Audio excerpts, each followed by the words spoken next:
Welcome to the Terraria Iceberg, Tier 1, Space.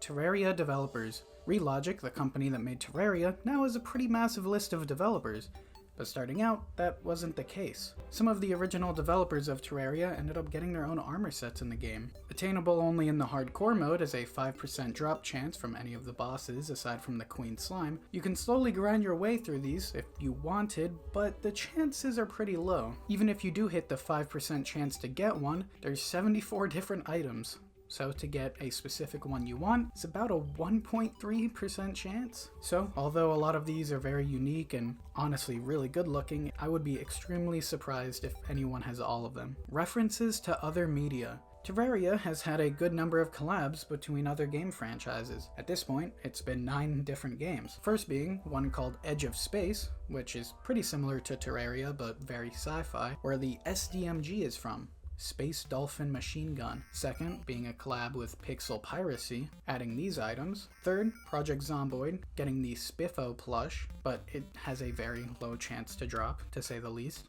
Then some items from Worms 3, and oh my fucking god, Dungeon Defenders 2 has quite a bit to say the least. They went a little bit crazy with this collab, and a lot of these items are cool, but a lot of players end up just not doing it, as a lot of these items, you can find better ones pretty quickly throughout the normal game. Then they have a creeper set from a collab with Minecraft. They also have items from Stardew Valley, and a massive crossover with Don't Starve, where tons of items were added to Terraria. New hairstyles, a new map seed that has a unique filter on it, brand new boss, paintings, an insane amount of content. And in Don't Starve, they even got the Eye of Cthulhu. And one last one with one drop? That doesn't sound like a game. Oh, because it's a yo-yo company. Weird collab, but all of these yo-yos are things you can buy in real life. Just an insane amount of crossovers, and especially the Don't Starve one. Oh my god. Insane. Tier 2, Tip of the Mountains. Terraria Otherworld. Now, this is a sad one. Terraria Otherworld was a spin-off game announced in February of 2015. Many people, including myself, were extremely excited seeing this announcement. This game would have been pretty similar to Terraria, but much more of an RPG focus. From what the trailers show, it seemed that there would have been a big aspect of base defense as well, and god, some of this concept art looks amazing. And I love Terraria and everything, but I mean, come on, look at this art style. This would have been incredible, but, you know, I said would've, with all these woulds and coulds. Unfortunately, the game was cancelled. As of now, there's no plans to try and bring it back, but if they did, people would freak out to say the least. Old Gen / 1.2 only content. If you ever look through the wiki of Terraria and try finding how to craft something, because oh my god, it's pretty insane to say the least for some of these recipes, you'll stumble across some items that you may not recognize and that have some weird icons next to them. These are locked to the older generations of the game, items that were taken out or are version exclusives. And oh my god, is that the fucking Windows Phone?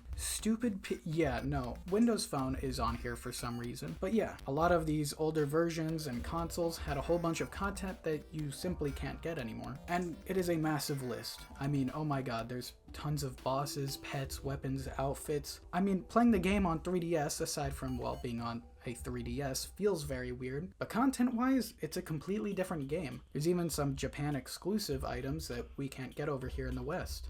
Secret / drunk world seeds. There's a lot of different seeds that you can put into generating your Terraria world, and some of them can completely change how the world is made and functions, such as these. First, we have the drunk world that spawns both evil biomes, the corruption and crimson, and the dungeon entrance is now under a massive living tree that's painted brown, and the guide is a party girl NPC instead of, well, the guide. Then we have Not the Bees, where the world is dominated by bees. Then we have For the Worthy, which is a pretty iconic one to say the least. The enemies and whole gameplay is significantly more difficult, and there's some changes to make it more difficult alongside the already increased stats of all these enemies. Like, bunnies are exploding bunnies now, the guide is replaced with a demolitionist, which honestly is just helpful, and all of the demons are now voodoo demons. Then we have Celebration MK10, a seed for the 10th anniversary of Terraria. Being decorated in lots of pinks and blues, this world starts out with a party with a guide, steampunker, princess, party girl, and town bunny all on a beach with you.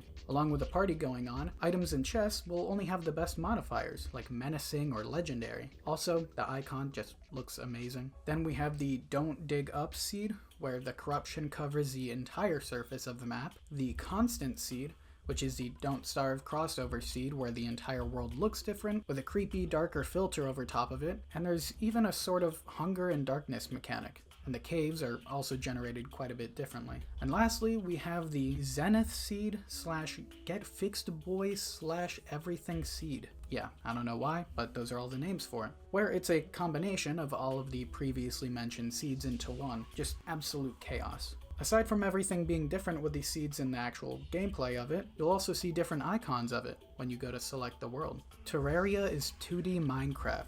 When Terraria first came out, a lot of Minecraft players, including myself for a couple weeks, just assumed it was a Minecraft clone but 2D. Obviously this wasn't the case, and now it's just more of a joke between the communities. Events. There are a lot of events in Terraria, and I mean a lot. And sure, this may just seem like a decent amount compared to some other games, but Terraria's events are quite a bit in depth. A lot of them have their own bosses, exclusive armor sets, weapons. I mean, they really just go all out. And some events could just be things like raining, where you'll get unique drops and unique enemies. Basically, when there's any weather condition in this game or any event, anything that really changes the world at all, you'll notice, and there's probably going to be at least 1 or 2 unique enemies. And well, my personal favorite is when it's raining, because the goldfish can walk on land.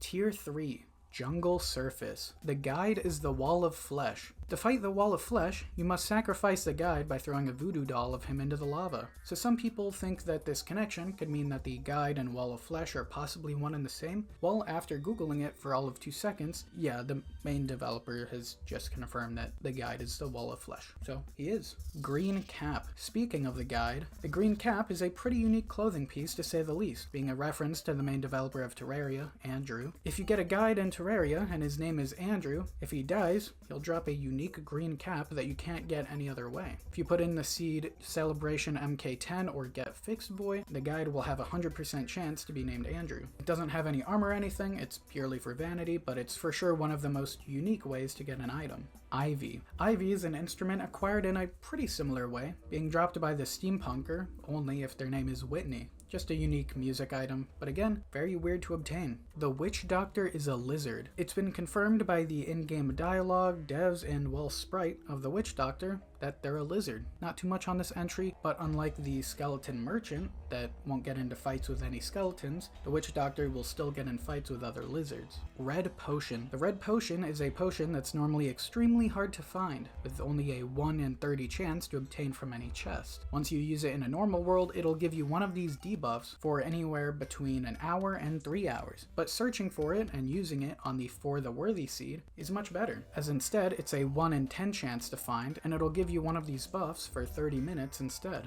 Human Quack. For every quack that a duck does, there's a 1 in 300 chance that it'll instead play a human-made quack sound. Quack.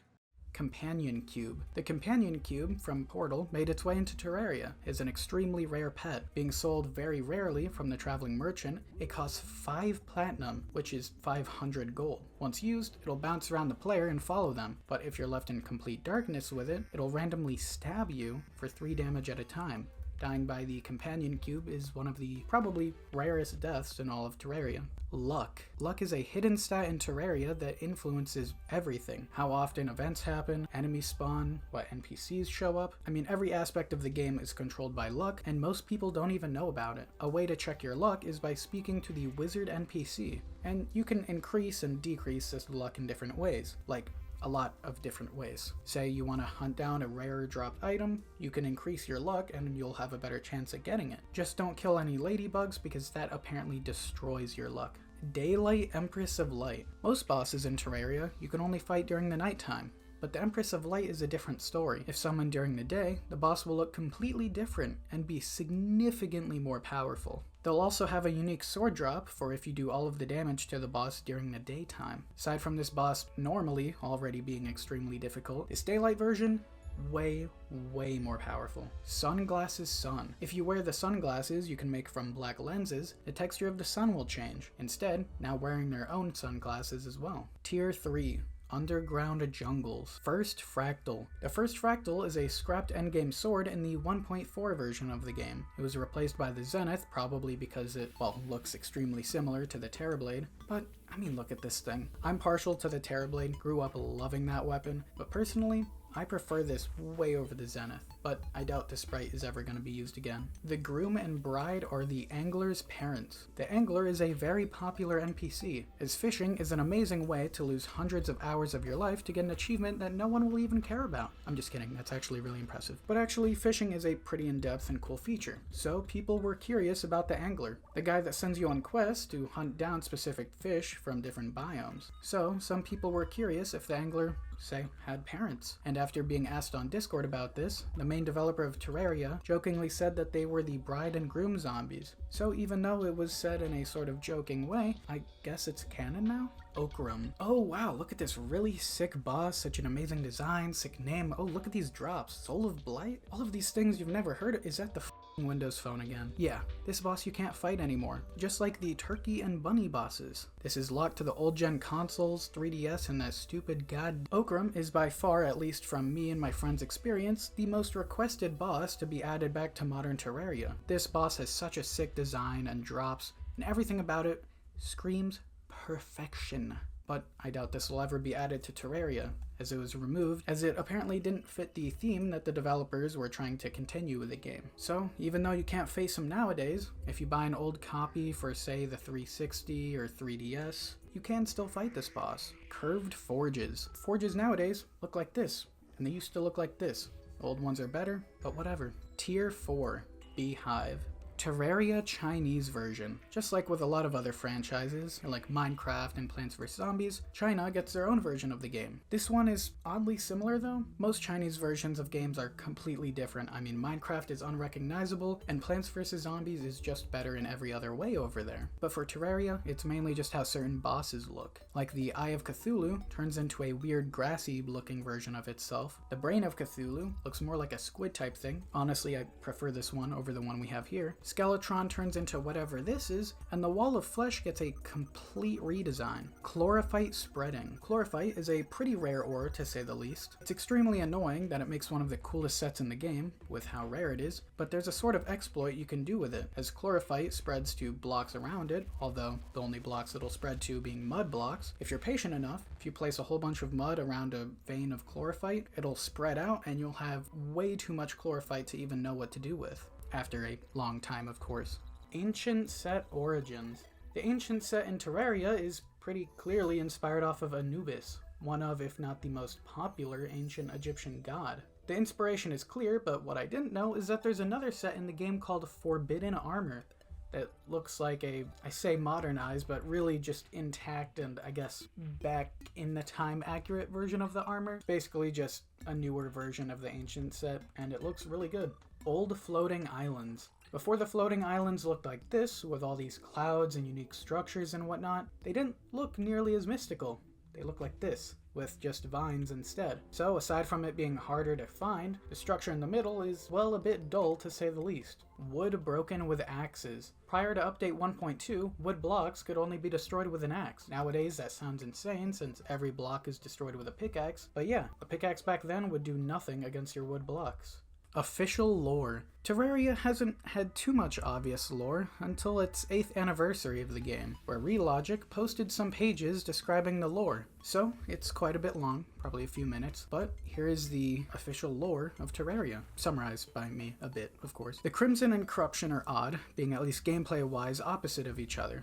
You'd think lore-wise they would have some connection, and they do, but it's a bit loose. Having the same purpose for its existence, just oddly one is quite a bit worse than the other. The world of Terraria likes balance, it's sentient. It's said that everything that happens in the world, whether it be building a house, attacking a bunny, or caving, is all known by this world. And to keep this balance and fairness, it makes certain creatures, like, well, most of them, attack the player and other creatures as well. This went a little too far, though, when the Crimson and Corruption were created. The Crimson is, well, a living being, a mass that's sole purpose is to keep the world in balance. Although some people throughout Terraria mistake it for being a god, sacrificing others to it, hence all these weird creatures. And even though it does accept these sacrifices and, turns it into its hive mind, at least it, has a purpose. It's just trying to live and keep the world in balance. The corruption, on the other hand, is very different. The corruption is, I quote, a cancer made by the sins of those living in Terraria, and its only purpose is to kill. Killing for balance. It will consume everything it touches, leaving only creatures of hate that exist to cause pain. But after the corruption restores this balance,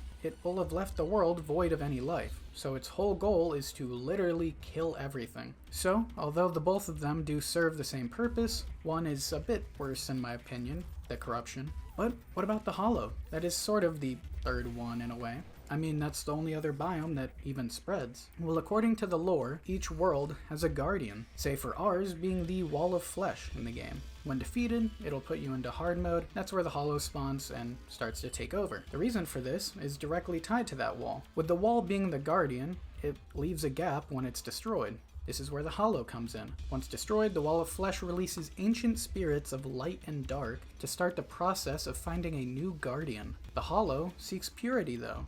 It needs a perfect guardian. So, in this search of purity, it kills anything it finds unpure or unfit to be a guardian, which is, well, everything. So, with the biomes out of the way, now onto the characters and how they've affected the world, starting with Cthulhu. Yes, that Cthulhu from Lovecraft. A creature of immeasurable power and unknown origin who appeared in the world of Terraria long ago with its sole purpose to wreak destruction and have control over everything living in the world. No one could fight Cthulhu, and the world seemed to be on the brink of destruction. Before everything was destroyed though, the Dryads stepped up, waging battle against Cthulhu. The Dryads had an unparalleled connection to the world of Terraria and were its only hope. And although they weren't able to fully kill Cthulhu, they were able to cripple it by ripping out Cthulhu's eyes, part of its skeleton, and chunks of its brain. This ended up causing Cthulhu to retreat far away, all the way to the dark side of the moon. In this process, though, all the Dryads died, except for one. This one being, well, the NPC that moves in with you. But this great war of Cthulhu was a long time ago. Since then, a cult formed. A lunatic cult, led by a fanatical zealot that's seeking to revive Cthulhu to its original power and bring an end to the world. As a part of their plan to bring it back, they kidnapped a renowned genius known simply as the Mechanic to rebuild all of Cthulhu's parts and make it whole again. The Mechanic had almost finished all of these, with only the mechanical brain left, but that's where the player comes in and saves them, saving them from this big fortress or dungeon. So this is where the player steps into the lore to stop Cthulhu. Tier 5, Jungle Caverns. Cthulhu concept. There's concept art for Cthulhu that shows a boss fight in the middle of the ocean with Cthulhu chained up. This would have been an amazing boss fight, but lore-wise it makes sense why they replaced it with a Moon Lord. Personally, I'd love to see this back in the game somehow, but I highly doubt it'll ever come back. Wither spawning inspired by Terraria. According to, well, nowadays the most popular Minecraft dev, but back then, the solid number 2, Jeb, stated that the Wither was inspired by Terraria. The name itself is the reason it's, in the shape of a T. Minecraft has some really cool bosses, but this one stands out. It feels a lot more unique, and, well, I guess that makes sense. Terraria is much more RPG focused. Icemourn, Scythe, and Soul Scythe, copyright infringement removal.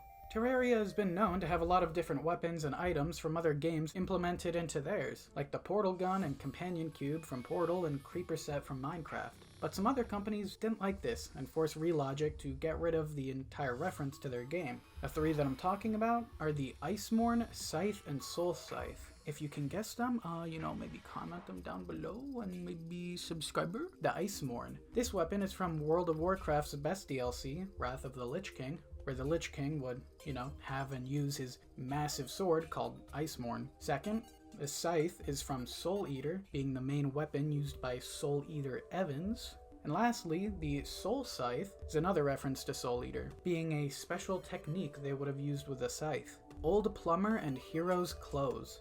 Another set of things that should have been removed but somehow aren't are the Old Plumber and Hero's Clothes. If you're a Nintendo fan, you can probably guess what these are from. and why it's surprising that they're still somehow in the game. They're Link's and Mario's costumes from the games made by Nintendo, and if you know anything about Nintendo, they are extremely harsh on copyright. Like, genuinely one of the worst companies to deal with copyright-wise. I have no clue how these things are in the game. I assume it's probably because there's a 3DS version of the game, so they make some money off of it. But yeah, aside from these two costumes being sick and in the game, there's also the Zappinator that is clearly just an end zap.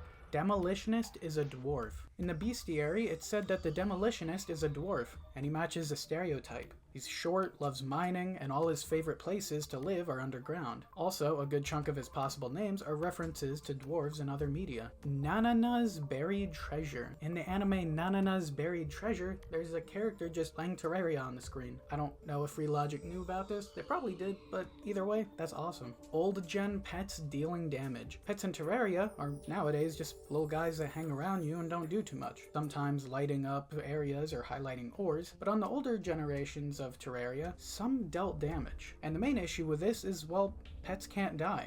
You in theory could just sit in a box and let your pet kill everything outside, having you just sitting out of harm's way. They're invincible and don't have a time limit on how long they could be out. Even if they could die, you could just re-summon it with mana. So, it makes sense why these were removed. I can't imagine if this was in the game nowadays, it would just be so extremely easy to sit in a box and do nothing for every boss fight. Tier 6, Lizard Temple. Moon Smiley PNG. The moon in Terraria can have many different styles, but one that's very unique is the 10th, the Smiley Moon. From what I could find, it's only used when putting in a specific seed, 05162020, only found on the loading screen for this world. Guide is Ninja's brother. The main dev of Terraria, Redigit, has made a lot of statements about relations between characters, and, you know, since they're the main developer, I guess they're canon. This entry being that the ninja inside of the King Slime is actually the guide's brother. Interestingly though, he's made a lot of other statements about the guide's relations, such as him being the great-grandson of the nymph and son of Moonlord. So,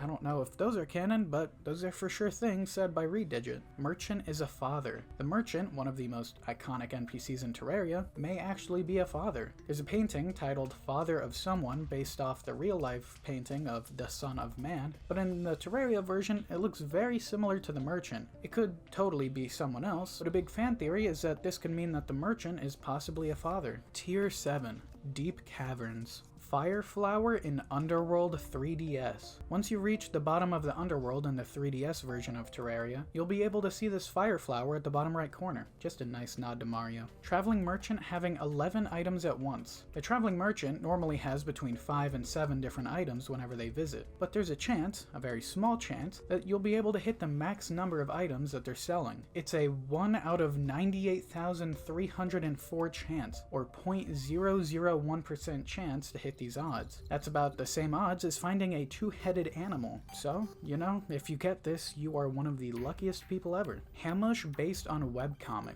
This Hamush weapon is actually fan-made from a webcomic. The webcomic being called The Legend of Max, where the main character ends up putting 2 glowing mushrooms on either sides of a stick and making a weapon out of it. This webcomic was so popular and iconic in the Terraria community, and the devs liked it so much that they ended up just putting this weapon into the game. Tier 8. Hellish Caverns. Vulcan Repeater Team Killing. The Vulcan Repeater was a weapon dropped by Okram, one of the cut bosses of Terraria, and this weapon's pretty sick. Aside from the clear Star Trek reference, the projectiles exploded on impact, but this explosion didn't have any limits on what it would damage. You could damage your teammates as well. So when you got this weapon, you could kill anything you wanted, including your friends. Aaron C141 Sprite Sheet. Relogic hired Aaron C141 to make sprites in 2013, and one of the sprite sheets he ended up making got leaked. So a lot of new items and things got spoiled, but a lot of these also didn't make it into the game, so it wasn't the worst, since, you know, it wasn't entirely accurate. You wake up from a strange dream. No images for this one, as it's literally just text, but yeah, this text is in the files of Terraria, likely used for the start of an event, but it never made it into the game. Unfortunate, because it sounds like it may have been a dream-based event, and that could have been really cool, but yeah, never got implemented. Tier 9, the Underworld. Other Guardians. In the lore pages released by Relogic, it stated that the spirits of light and dark were released after the Guardian of the world was defeated. A lot of people think that there could be multiple Guardians, just a theory but very intriguing if, say, they do make a Terraria 2 and it's very similar, but maybe we don't get a Wall of Flesh. all paintings combine. Another fan theory, where if you combine all the paintings in Terraria, it could somehow have a correct formation, and it would make them make sense, or make a really nice looking mural. There's no correct formation that's been found yet, but who knows, maybe there is one. And that's it for the Terraria Iceberg. I really hoped you guys enjoyed. This video was really fun to make, and it was a nice excuse to go through another Terraria phase. And thank you guys so much for the support on the recent videos. It's like actually insane. I don't know how to thank you guys enough. I sort of still can't comprehend it getting this big. Oh, and if you enjoyed the video, like and subscribe. You know, I've been making videos like this for a while, and I think you'll enjoy my other stuff. But anyways, I hope you guys have a great rest of your day, week, month, and I'll see you in the next one.